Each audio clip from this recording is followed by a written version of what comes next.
তো hello WhatsApp guys, তো কেমন আছো? আশা করছি অনেক অনেক ভালো আছো। নতুন আর একটা ভিডিও নিয়ে চলে আসলাম। এটা হলো ডে 4। তো গাইস আমাদের মেকআপ চলছে। এই যে আমাদের কালুদার মেকআপ হয়ে গেছে।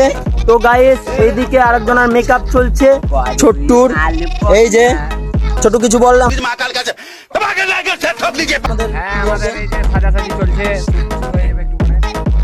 তো আমার এখনো মেকআপ বাকি আছে। মেকআপ কমেন্ট ভাই কিছু বলো একটু।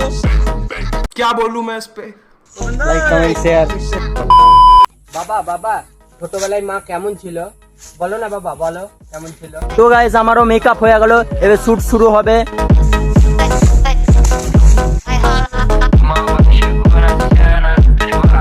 এবার একটু ব্রেক। স্নান করতে কতক্ষণ লাগে? তোর ভাতটা খেলবে তোর বাবা। তো হ্যালো গাইস, এই ভিডিওটা কমপ্লিট হলো। এই ভিডিওটা খুব তাড়াতাড়ি চলে আসবে। ভিডিওটা দেখার জন্য ফলো করে রাখো। আবার দেখা হচ্ছে নতুন একটা ভিডিও নিয়ে।